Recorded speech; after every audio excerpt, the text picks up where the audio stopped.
প্রিয় শিক্ষার্থীরা কেমন আছো? আশা করি ভালো আছো। আজকে আমরা বাংলা দ্বিতীয় পত্রের উপসর্গ বিষয়টি নিয়ে আলোচনা করব।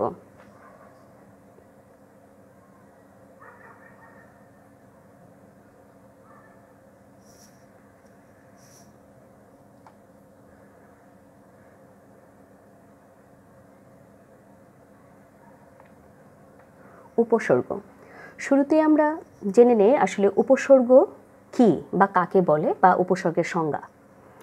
আমাদের বাংলা ভাষায় এমন কতগুলো অব্যয়সূচক শব্দাংশ আছে বা রয়েছে যা স্বাধীন পদ হিসেবে বাক্যে ব্যবহৃত হতে পারে না, কিন্তু ধাতুর আগে যুক্ত হয়ে অর্থযুক্ত নতুন শব্দ সৃষ্টি করে।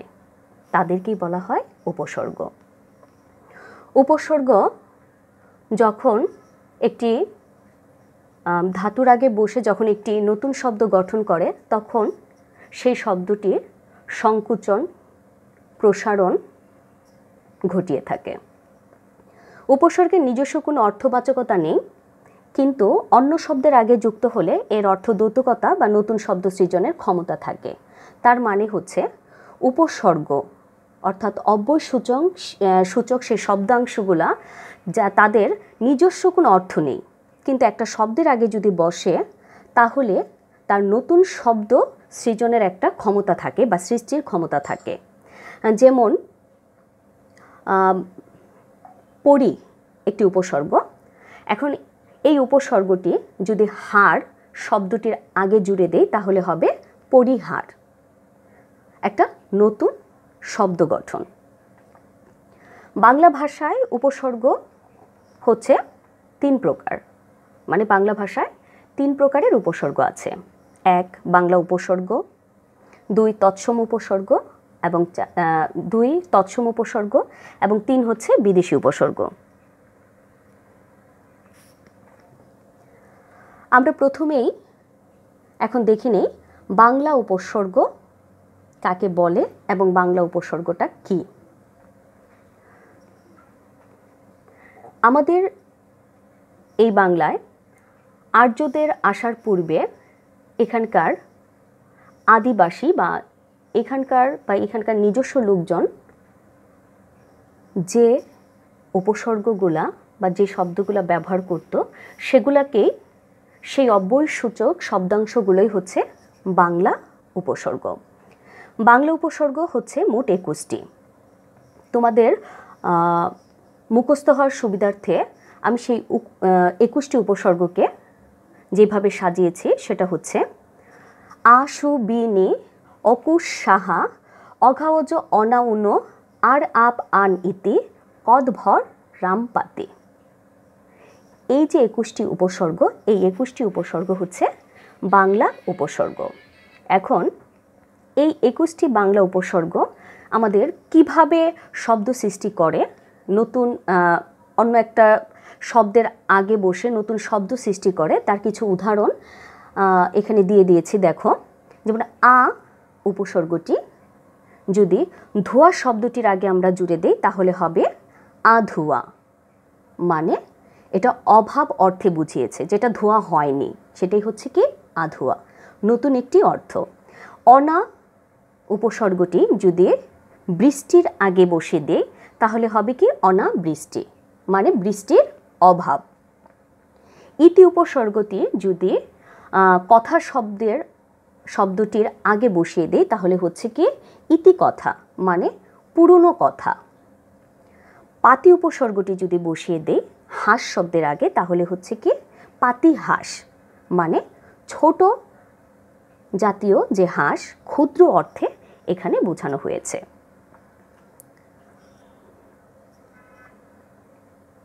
তৎসম উপসর্গ। বাংলা ভাষায় অনেক তৎসম শব্দের ব্যবহার আছে। সেই সব তৎসম শব্দের পূর্বে যে সংস্কৃত বা তৎসম উপসর্গটি ব্যবহার করা হয় সেগুলোই হচ্ছে কি তৎসম উপসর্গ। তৎসম উপসর্গ 20টি। আমাদের বাংলা ভাষায় তৎসম উপসর্গ হচ্ছে 20টি। তোমাদের মুখস্থ হওয়ার সুবিধার্থে আমি যেইভাবে সাজিয়েছি সেটা হচ্ছে প্রপরা পরিপ্রতি অপ অপ অভিঅপি উত উপ দূর অতি অনুসম নির অধি আশুবিনী। এই 20টি উপসর্গ হচ্ছে বাংলা ভাষায় ব্যবহৃত তৎসম উপসর্গ। এই উপসর্গগুলা বাংলা ভাষায় ব্যবহৃত তৎসম শব্দের আগে বসিয়ে নতুন শব্দ সৃষ্টি করে। তাহলে আমরা দেখে নিই তৎসম উপসর্গগুলা কি ধরনের শব্দ বা কিভাবে নতুন শব্দ সৃষ্টি করে। উদাহরণস্বরূপ এখানে দেখো, প্র উপসর্গটি তাপ শব্দের আগে বসিয়ে দিলে হচ্ছে প্রতাপ, মানে খ্যাতি অর্থে এখানে বোঝানো হয়েছে। বৃত্তি শব্দের পূর্বে যদি আমি নি উপসর্গটি বসিয়ে দেই তাহলে হচ্ছে নিবৃত্তি, মানে নিষেধ। নিষেধ অর্থে এখানে নিটা ব্যবহার হয়েছে। গ্রহের আগে যদি আমি তৎসম উপসর্গ উপ ব্যবহার করি, জুড়ে দিই, তাহলে হচ্ছে কি উপগ্রহ। তার মানে গ্রহ হচ্ছে বড়, উপগ্রহ হচ্ছে ক্ষুদ্র। এখানে ক্ষুদ্র অর্থে উপশব্দটি ব্যবহার করা হয়েছে। বাদ শব্দের আগে যদি প্রতি উপসর্গটি আমি জুড়ে দেই তাহলে হচ্ছে কি প্রতিবাদ, মানে বিরুদ্ধ অর্থে এখানে তৎসম উপসর্গটি ব্যবহার হয়েছে। আরেকটি বিষয় লক্ষণীয়, তোমরা মনে রাখবে যে বাংলা 21টি উপসর্গ এবং তৎসম 20টি যে উপসর্গ রয়েছে তাদের এই বাংলা এবং তৎসম এই উপসর্গগুলোর মধ্যে তাদের মধ্যে 4টি উপসর্গের মিল রয়েছে। সেই 4টি উপসর্গ হচ্ছে আ, সু, বি, নি। তোমাদের শিখার বা মনে রাখার সুবিধার্থে আমি বাংলার ক্ষেত্রেও একসাথে আশুবিনি রেখেছি এবং তৎসমের ক্ষেত্রেও উপসর্গের ক্ষেত্রেও একই সাথে আশুবিনি এই 4টি উপসর্গ রেখেছি। এই 4টি উপসর্গ বাংলায়ও আছে এবং খাঁটি বাংলায়ও আছে এবং তৎসম উপসর্গেও আছে। তবে একটা বিষয় খেয়াল রাখতে হবে, খাঁটি বাংলা শব্দের আগে যদি আ, সু, বি, নি এই উপসর্গগুলো ব্যবহার করে নতুন শব্দ গঠন করে তাহলে সেই ক্ষেত্রে আ, সু, বি, নি হবে বাংলা উপসর্গ বা খাঁটি বাংলা উপসর্গ। আর যদি তৎসম শব্দের পূর্বে আ, সু, বি, নি এই উপসর্গগুলা ব্যবহার করে নতুন শব্দ গঠন করা হয় তাহলে সেই ক্ষেত্রে সেই আ, সু, বি, নি উপসর্গগুলা হবে তৎসম উপসর্গ। সুতরাং আমাদেরকে যে শব্দগুলোর সাথে উপসর্গ জুড়ে দেওয়া হবে সেই শব্দগুলোকে আগে আমাদেরকে চিনতে হবে যে কোনটি বাংলা শব্দ আর কোনটি তৎসম শব্দ। তাহলেই আমরা বুঝতে পারব কোন শব্দের ক্ষেত্রে আশু বিনি সংস্কৃত হিসেবে ব্যবহার করা হবে আর কোন শব্দের ক্ষেত্রে আশু বিনি বাংলা উপসর্গ হিসেবে ব্যবহার করা হবে। এখন চলো আমরা দেখি বিদেশি উপসর্গ। বিদেশি উপসর্গ বিদেশি ভাষা থেকে এসে যেসব উপসর্গ বাংলায় ব্যবহৃত হয়েছে সেগুলোকে বলা হয় বিদেশি উপসর্গ। আমাদের এই বাংলায় বিভিন্ন সময়ে বিভিন্ন দেশ থেকে বিভিন্ন মানুষের যাতায়াত ছিল ব্যবসা বাণিজ্যের ক্ষেত্রে। উপনিবেশিক যখন আমরা ইংল্যান্ডের উপনিবেশ ছিলাম তখন তার আগে থেকে আমাদের এই বাংলায় অনেক বিদেশিরা এসেছেন এবং তাদের ভাষা থেকে অনেক শব্দ আমাদের বাংলায় আমরা তাদের কাছ থেকে নিয়ে নিয়েছি এমনভাবে যে সেগুলো আমাদের নিজেদের বাংলা শব্দই হয়ে গেছে। ঠিক সেরকম আরবি, ফার্সি, ইংরেজি, হিন্দি এসব ভাষার বহু শব্দ দীর্ঘকাল ধরেই কতগুলা খাঁটি উচ্চারণে আবার কতগুলা বিকৃত উচ্চারণে আমাদের বাংলায় ব্যবহার হচ্ছে। এই শব্দগুলোর সঙ্গে কতগুলা বিদেশি উপসর্গ বাংলায় চালু রয়েছে। সেই ক্ষেত্রে আমরা বিদেশি উপসর্গ আমাদের বাংলা ভাষায় যে বিদেশি উপসর্গগুলো বেশি ব্যবহার করে থাকি সেগুলো হচ্ছে আরবি, ফার্সি, ইংরেজি, হিন্দি এবং উর্দু। আমরা আজকে দেখব ফার্সি উপসর্গ। ফার্সি উপসর্গ বিদেশি উপসর্গ। আমাদের বাংলা ভাষায় যেসব ফার্সি উপসর্গ ব্যবহার হয় সেই উপসর্গগুলো আমি ছোট্ট একটা কবিতার মতো করে তোমাদের জন্য দিয়েছি। এইভাবে যদি তোমরা মুখস্থ করো তাহলে তোমাদের মনে থাকবে।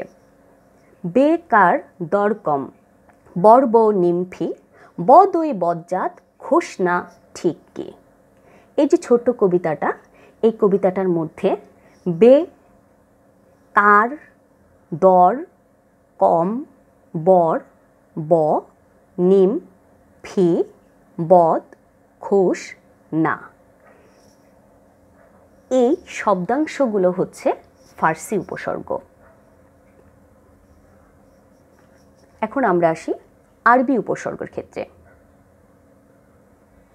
আরবি উপসর্গগুলো মনে রাখার জন্য আমি তোমাদের জন্য একটি লাইন আকারে সাজিয়েছি, যেটা তোমরা মুখস্থ করলে আরবি উপসর্গগুলো মনে রাখতে পারবে।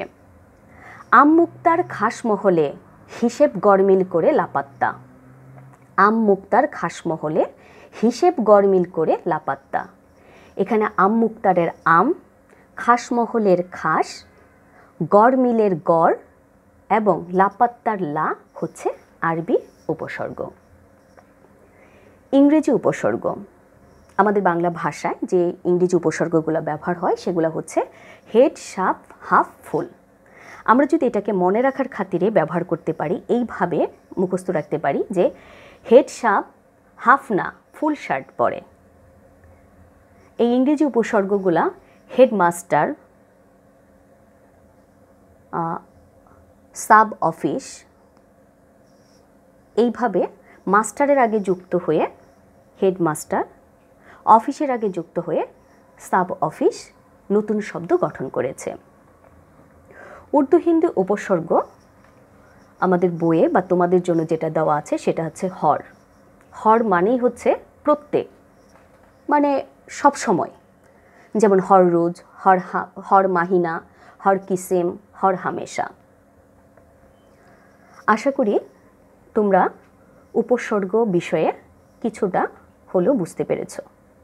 আমাদের পরীক্ষার বাংলা উপসর্গ, সংস্কৃত উপসর্গ, আরবি, ফার্সি, ইংরেজি, হিন্দি এই উপসর্গগুলা যখন নৈবিত্তিক আকারে আসবে তখন তোমাদেরকে বুঝে শুনে উত্তর করতে হবে।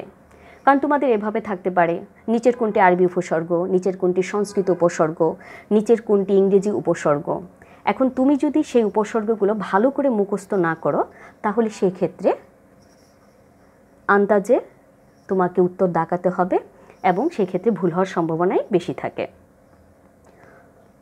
তোমাদের কি ধরনের প্রশ্ন আসতে পারে তার একটা সম্ভাব্য প্রশ্নের একটা তালিকা তোমাদের জন্য আমি তৈরি করেছি। তোমরা খাতা কলম নিয়ে এই প্রশ্নগুলো তুলে ফেলো এবং বাড়ির কাজ হিসেবে এই প্রশ্নের উত্তরগুলো তৈরি করে রাখবে। এবং এই টাইপের প্রশ্নগুলোই উপসর্গ থেকে আসার সম্ভাবনা সবচেয়ে বেশি। যেমন উপসর্গের কাজ কি? উপসর্গের কাজ কি? উপসর্গের কাজ নতুন শব্দ সৃষ্টি করা। শব্দের আগে বসে কোনটি? অনুসর্গ, উপসর্গ, প্রত্যয় না বিভক্তি? শব্দের আগে বসে উপসর্গ। এখন তুমি যদি উপসর্গ সম্পর্কে না জানো তাহলে অবশ্যই কি এই উত্তরগুলো করতে পারবে না। খাঁটি বাংলা উপসর্গ মোট কয়টি? আমরা একটু আগে পড়েছি যে খাঁটি বাংলা উপসর্গ মোট 21টি। কোন 4টি উপসর্গ তৎসম এবং বাংলায় পাওয়া যায়? কোন 4টি উপসর্গ তৎসম ও বাংলায় পাওয়া যায়? আ, সু, বি, নি এই 4টি উপসর্গ তৎসম এবং বাংলায় পাওয়া যায়। উপসর্গ কত প্রকার? বাংলায় উপসর্গ 3 প্রকার। নিম কোন ভাষার উপসর্গ? এই যে এখানে নিম কোন ভাষার উপসর্গ, এখন তুমি যদি বাংলা তৎসম, আরবি, ফার্সি, ইংরেজি এই উপসর্গগুলো যদি তুমি না চিনো তাহলে নিশ্চয়ই বলতে পারবে না, উত্তর করতে পারবে না যে নিম কোন ভাষার উপসর্গ। আমি এখন বলে দিচ্ছি, নিম ফার্সি ভাষার উপসর্গ। রাম ছাগল, এই যে ছাগল শব্দটার আগে রাম বসানো হয়েছে, এই রাম শব্দটি কোন প্রকার উপসর্গ?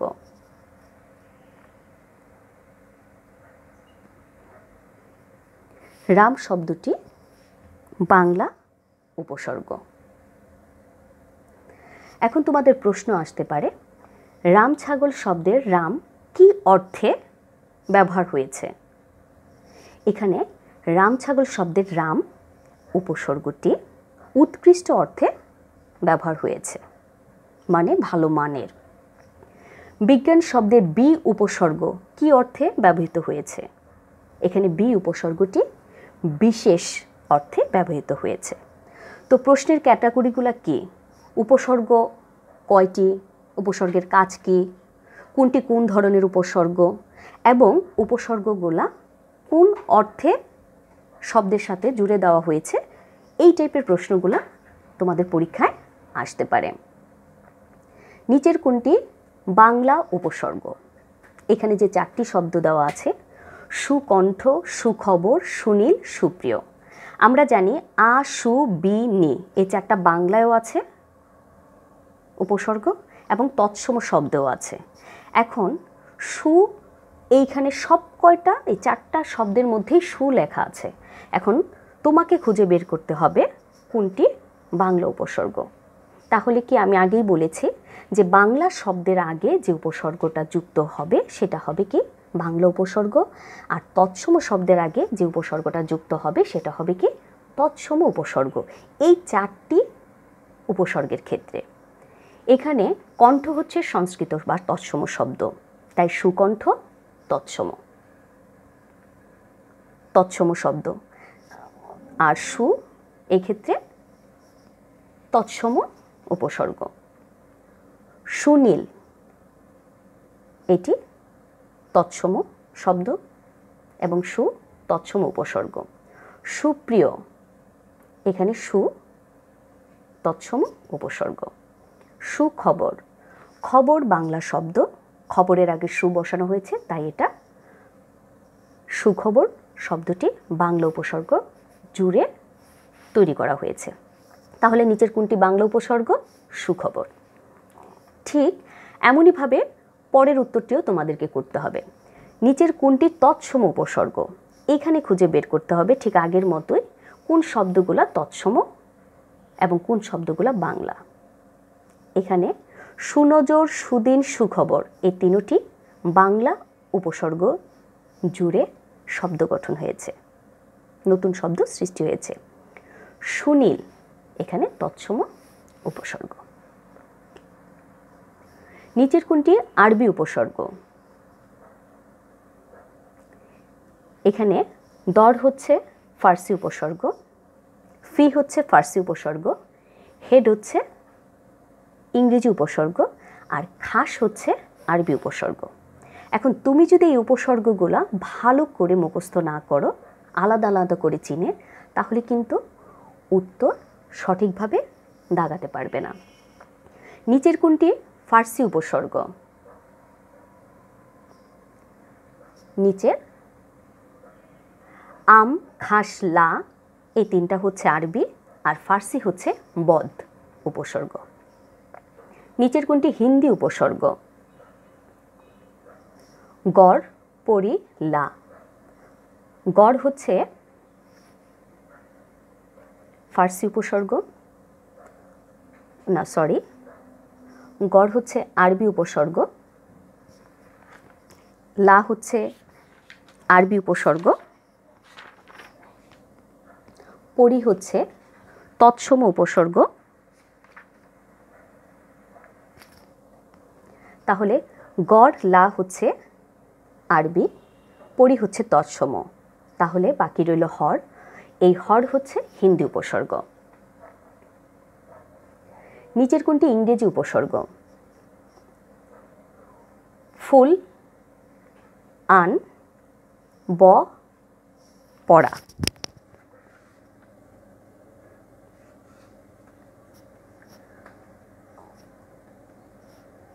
আন হচ্ছে বাংলা উপসর্গ, ব হচ্ছে ফার্সি উপসর্গ, পড়া হচ্ছে তৎসম উপসর্গ, আর ফুল হচ্ছে ইংরেজি উপসর্গ।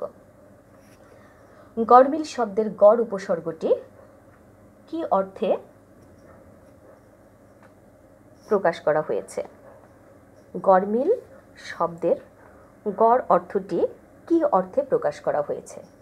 এখানে অভাব অর্থে গড় উপসর্গটি অর্থ প্রকাশ করেছে, কারণ মিলের অভাব সেটাই হচ্ছে কি গড় মিল। প্রিয় শিক্ষার্থীরা, আমি আশা করব উপসর্গ সম্পর্কে কিছুটা হলেও তোমাদের ধারণা হয়েছে এবং কিভাবে পরীক্ষায় প্রশ্ন আসে এবং তোমাদেরকে কিভাবে উত্তর করতে হবে, কিভাবে পড়তে হবে, যতটুকু সম্ভব পারা যায় আমি তোমাদেরকে বোঝানোর চেষ্টা করলাম। আশা করি তোমরা ভালোভাবে পড়াশোনা করবে এবং কোনো সমস্যা যদি থেকে থাকে উপসর্গ নিয়ে, তাহলে স্কুল যখন খুলবে তখন অবশ্যই আমার সাথে এই উপসর্গ বিষয় নিয়ে আলোচনা করবে। আমি তোমাদের সেই বিষয়ে সমস্যা সমাধান করব। ধন্যবাদ সবাইকে। ভালো থেকো, সুস্থ থেকো।